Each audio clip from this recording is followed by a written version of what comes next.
जरा सोचिए कि एक ऐसा खित्ता जहां 43 लाख से ज्यादा भेड़ें मौजूद हों, 22 लाख से ज्यादा बकरियां भी हों, फिर भी वहां के लोगों की मटन की जरूरत पूरी न हो सके।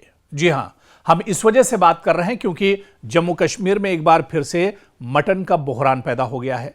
लोग परेशान हैं, मार्केट में दुकानें बंद हैं और लोग बुरी तरह से परेशान हैं क्योंकि जम्मू कश्मीर एक ऐसा खित्ता है जहां पर मटन काफ़ी ज़्यादा कंज्यूम किया जाता है और इसकी डिमांड दरअसल बहुत ज़्यादा है। इसी के बारे में हम बात करेंगे। बहुत अहम इशू है जम्मू कश्मीर को लेकर क्योंकि मसला भेड़ों की तादाद का है या इनसे हासिल होने वाले गोश्त की मिकदार का, इसे भी समझना होगा क्योंकि जम्मू कश्मीर में मटन को सिर्फ एक आम गोश्त नहीं समझा जाता बल्कि ये यहां के खाने, सकाफत और खास तौर पर कश्मीरी वाजवान का एक अहम हिस्सा है।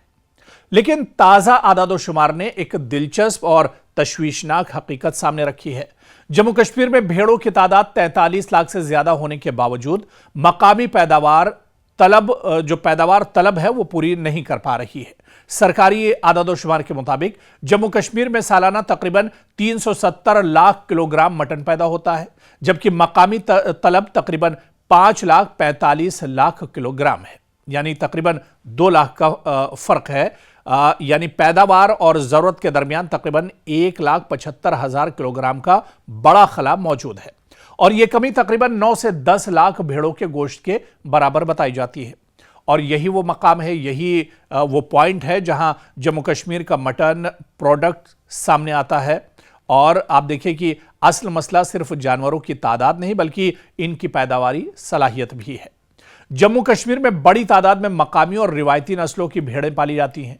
ये नस्लें सख्त मौसम और पहाड़ी इलाकों के माहौल में रहने के लिए इंतहाई मौजू हैं, लेकिन मखसूस गोश्त पैदा करने वाली जदीद नस्लों के मुकाबले में इनकी अफजाइश, वजन बढ़ने की रफ्तार और फी जानवर गोश्त की पैदावार कम हो सकती है। यानी आसान अल्फाज में समझें तो भेड़ें ज्यादा होना और मटन ज्यादा पैदा होना दोनों एक ही बात नहीं है। अगर एक भेड़ से औसतन कम गोश्त हासिल हो रहा है तो सिर्फ जानवरों की तादाद बढ़ाने से मसला मुकम्मल तौर पर हल नहीं होगा। माहिरीन के मुताबिक सबसे अहम चीज नस्ल की बेहतरी है। इसी मकसद के लिए जम्मू कश्मीर का महकमा शिप हस्बेंड्री ब्रीडिंग जदीद ब्रीडिंग टेक्नोलॉजीज पर काम कर रहा है। इनमें एम्ब्रॉय ट्रांसफर टेक्नोलॉजी यानी ETT और मल्टीपल ओलेशन एंड एम्ब्रॉय ट्रांसफर यानी MOET जैसी नई टेक्नोलॉजी का इस्तेमाल किया जा रहा है और इन टेक्नोलॉजीज का मकसद बेहतर जिनियाती खुसूसियात रखने वाले जानवरों की अफजाइश को तेज करना और वक्त के साथ मकामी रेवड़ की पैदावारी सलाहियत भी एक तरह से बढ़ाना है। लेकिन यह एक बहुत अहम बात यह है कि यह कोई फौरी हल नहीं है जम्मू कश्मीर के लिए, बल्कि नस्ल की बेहतरी एक तवील मुद्दती अमल है। आज नई टेक्नोलॉजी शुरू करने से कल ही मटन की 175 लाख किलोग्राम की कमी खत्म हो जाएगी। ये कहना दरअसल जल्दबाजी होगी क्योंकि इसके लिए खुराक, चारा, जानवरों की सेहत, वैक्सीनेशन, वेटरनरी सहूलियात और जदीद तरीके से मवेशी पालने पर भी तवज्जो देनी होगी।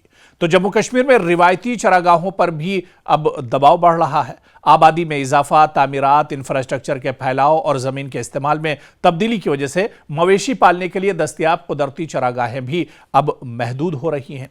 इसके साथ साथ किसानों के लिए चारा, इलाज और दीगर अखराजात भी बढ़ रहे हैं। नतीजा यह है कि भेड़ पालना पहले की तरह आसान और मुनाफा बख्श नहीं रहा है और शायद यही वजह है कि जम्मू कश्मीर को अब सिर्फ अपने सूबे या रियासत पर डिपेंड न होकर आसपास के रियासतों से भी और ख़ासतौर से पंजाब की अगर बात की जाए तो बड़ी तादाद में जो मटन या भेड़ या जो बकरियां हैं वो पंजाब से यहाँ पर आती हैं और इन्हीं का जो मटन या गोश्त जो है वो बाज़ारों में एक तरह से दस्तयाब होता है। लेकिन जम्मू कश्मीर आखिर इतने दिनों बाद अब तक इस पर खुद कफील क्यों नहीं हो पाया? क्योंकि रिपोर्ट बताती है कि भेड़ें, बकरियां यहां पर बड़ी तादाद में है, लेकिन फिर भी जितना मटन जम्मू कश्मीर के अंदर जितनी ज़रूरत है मटन की, वो ज़रूरत एक तरह से पूरी नहीं हो पा रही है। इस पर सरकार को भी, इंतज़ामिया को और ख़ासतौर से महकमे को एक तरह से सोचना होगा कमी कहाँ पर रह रही है, किस तरह से इस तादाद को एक तरह से बढ़ाया जा सकता है और जम्मू कश्मीर इस मामले में खुद कफील आने वाले दिनों में किस तरह से बन सकता है। और भाई आज की 10 स्पोर्ट्स की बड़ी खबरों पर नजर डाल लेते हैं। सबसे पहले बात भारत श्रीलंका टेस्ट सीरीज की करेंगे जो कल से शुरू हो रही है। भारत और श्रीलंका के दरमियान 2 टेस्ट मैचों की सीरीज का पहला मुकाबला 15 अगस्त को श्रीलंका के गॉल में होगा। भारतीय टीम की नजरें मजबूत शुरुआत पर टिकी हुई हैं।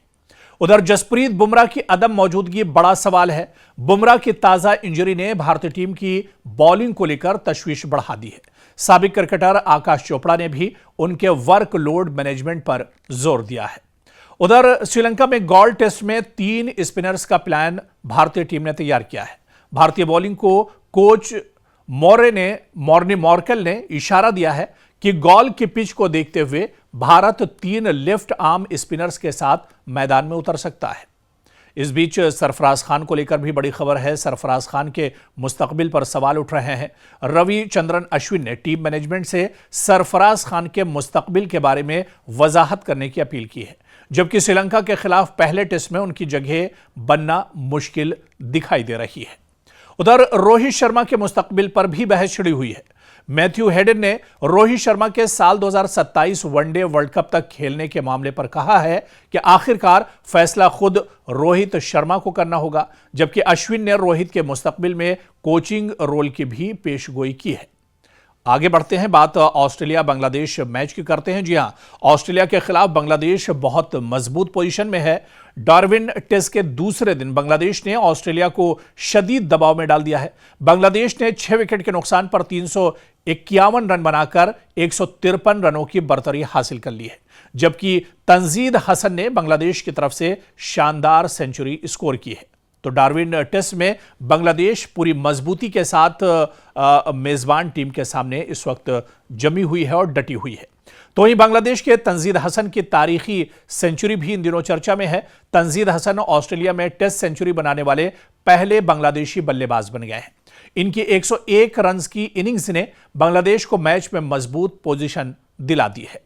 उधर इंग्लैंड पाकिस्तान टेस्ट सीरीज की तैयारियां भी जोरों पर हैं। इंग्लैंड और पाकिस्तान के 3 टेस्ट मैचों की सीरीज का पहला मुकाबला 19 अगस्त को लीड्स में शुरू होगा।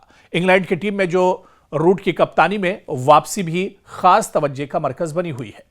बात हॉकी की करेंगे। हॉकी वर्ल्ड कप में मनप्रीत सिंह की नजरें तारीख पर टिकी हुई हैं। भारतीय हॉकी स्टार मनप्रीत सिंह ने कहा है कि मुमकिना तौर पर यह उनका आखिरी वर्ल्ड कप हो सकता है। भारत 51 साल बाद आलमी एजाज हासिल करने के हदफ के साथ मैदान में उतर रहा है।